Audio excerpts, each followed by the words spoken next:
Have the Wallabies turned a corner after that win in Argentina against Argentina at the weekend? Welcome back to the channel. That's what I'm going to be chatting about in this video. For those of you that watched my delayed video on the Springboks All Blacks game, the reason for the delayed videos this week is I was working so much of the weekend, I've just had to catch up. So I've finally watched fully that Argentina-Australia game, and a big win for the Wallabies. Have they turned a corner? Now look, there's a long way to go. We all understand this is a big rebuilding process for Joe Schmidt and for Australia. But I think there are some really positive signs. I'm going to explain what I mean by that in this video. You can have your say in the comments section, drop it down below. Also, whilst you're here, like the video, and I'd love it if you subscribe to the channel as well, if I can earn your subscription. But it is a big win, that. Away from home, so many questions still about this Australian team. And there are still, even though they won, there are obviously still questions. I'll come on to them. But a big win against an Argentina team that many of us would have had as favourites for the game, and in absolutely minging conditions as well. And I think it is a sign of progression for Australia. And I was kind of thinking about this after the game and after watching the game back and thinking about where Australia currently are. And if we cast our minds back to the end of last year, it was an all-time low. The first time they'd failed to get out of their pool at the World Cup. Heavy defeat to Wales in Lyon. I was at that game the second half. Australia were absolutely blown away. They were at a really low ebb. And then you look at this season. I know they've been beaten comfortably by the Springboks. That is to be expected. That is not... They're nowhere near the Springboks level at this moment in time. But they won a couple of test matches against Wales. They were pretty ugly test matches, but frankly, from where they were, winning was the main thing. And then they've beaten Argentina in Argentina. So if I'm looking at it right now, and I'm looking at kind of the rankings and where teams sit, I think Australia have dragged themselves a little bit further up. And as I say, it's incremental changes. I'm not sitting here doing this video saying Australia are back, you know. They're still not that good a side. They still have a lot of flaws, and I think they will 9 times out of 10, maybe 10 times out of 10 against the very best teams in the world at the moment, lose those matches. I would expect them to lose the games they play against New Zealand in this Rugby Championship. We'll wait and see, but I still think they've beaten Wales, they've beaten Argentina, they've dragged themselves back up that pack, whereas at the end of last year, they were at the bottom of it. They would have been losing to those sorts of teams.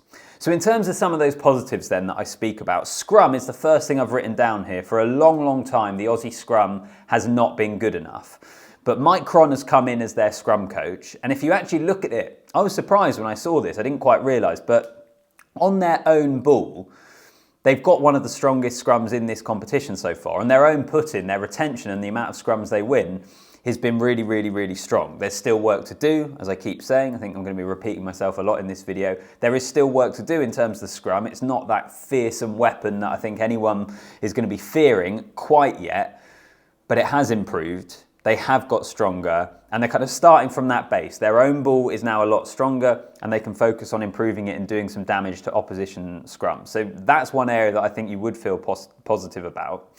Maul defence is probably the big area that this year we saw Australia were really poor against Wales. Like, Wales weren't great in that test series, but when they got 5-metre scrums against the Wallabies, they did some serious damage. Springboks obviously did similar to them, although I wouldn't necessarily compare Wales' driving maul and the Springboks. Springboks are so much stronger. It's still an area that needs improving, but actually they had a massive stop towards the end of the game against Argentina. When Argentina were pushing to retake the lead, they eventually did with a penalty, but they were kicking to the corner, they had 5-metre mauls, and Australia kept them out. Small incremental progress, but progress nonetheless, and something that is worth thinking about when we look at the question of, is this Wallabies team improving? Are they gradually moving forward? I also thought their composure against Argentina was really good. Because, as I've said already, the conditions were horrible, tough conditions, and really tough conditions to chase a game, which is what they had to do. They had to do it in the second half after they found themselves 9 points down at one point. They had to do it late on in the final 10 minutes when Argentina, as I've just said, retook the lead with that penalty to give themselves a couple of point gap. They had to chase a game, and in those conditions, that is not easy, but they had the composure to do that. They have a bit of a reduced game plan, which is what we expect of Joe Schmidt. He did it very effectively with Ireland. In a previous video on Australia, I was lamenting the fact that it wasn't the most entertaining of game plans. Maybe I was wrong on that, and it's just a reality of where they are at the moment, because actually in this game, I thought they played the conditions really well, and they executed it really well as well. Given how bad the conditions were, they didn't try too much, there weren't too many audacious offloads, but they were sensible, they were pragmatic, and it got the job done in what was a massive, massive win for them. So I give them real credit there. There are a couple of players I wanted to mention. You could mention more than a few, but it was Angus Bell, who I thought had a good day in the front row. I know he had one penalty go against him at one point in the scrum, but overall I thought he was good in the scrum, and I thought his all-round play was excellent as well. There was one hit in the second half where he kind of came from, I suppose it would have been his left to right. The ball carrier never saw him coming. He absolutely obliterated him backwards. I thought he was excellent, and Len Ikitau in the centres as well. In a game of fine margins, he was that player that was able to get the Wallabies on the front foot. I've always liked him, would love to see him kick on and become like a really established, really good, one of the best international centres in the world. He's not that yet, but I thought this was a pretty impressive performance from him. So Angus Bell and Len Ikitau, give them props. Overall then, for Australia, have they turned a corner? Well, maybe that's exaggerating things. You might look at it and say, calm down, they've won a game against Argentina in horrible conditions. They were absolutely nowhere near the level of the Springboks. They've beaten a Wales team who aren't very good at the moment. But I just think given where they were, they are incremental, slow steps forward, which is what Australia need at the moment. Realistically, I just don't think they're the sort of team that are going to go from being at their lowest ebb one moment and back up there beating the best teams in the world the next season. It doesn't feel like that sort of progression to me.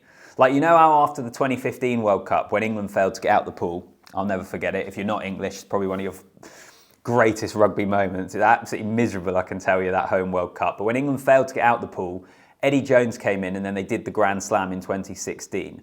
That made more sense because actually England had a good team, they just messed it up at the home World Cup. This Australia team, I don't think it's quite that, is it? It wasn't just, oh, they just messed it up at the World Cup. There are bigger issues. There are a lot more things that need improving. There is incremental progress. So I think because of that, I think that was a huge win against Argentina. I really, really do. I think it's a big win. It would be massive for them if they can back it up this weekend. Even if they lose, I still think they'll view this leg of their Rugby Championship of going to Argentina as a positive overall because they've got that win. If they could get two, I think it would be huge. As for Argentina, just really quickly, I'll finish the video on them. I'm starting to get this impression that Argentina, whenever they are the favourites against the top tier nation, they're never able to back it up. But I think about England in the World Cup, first game of the World Cup for those two nations in Marseille, they messed it up. England had a player sent off. Argentina are a lot of people's favourites, and England end up winning the game. And it just seems to me they're capable of producing brilliant results, like we saw against the All Blacks just a couple of weeks ago.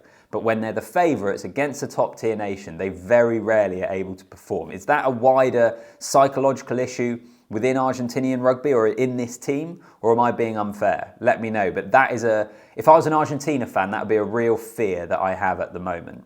But we'll speak more about them on future videos. For the time being, have the Wallabies turned a corner? What do you make of them so far under Joe Schmidt? And just how encouraged are you by the victory they got at the weekend? Are you in kind of my camp, where you're looking at it very positively, or are you thinking, whoa, pump the brakes a minute, they're still a pretty average team? Let me know in the comments. Like the video as well, subscribe to the channel. I'll see you in the next one.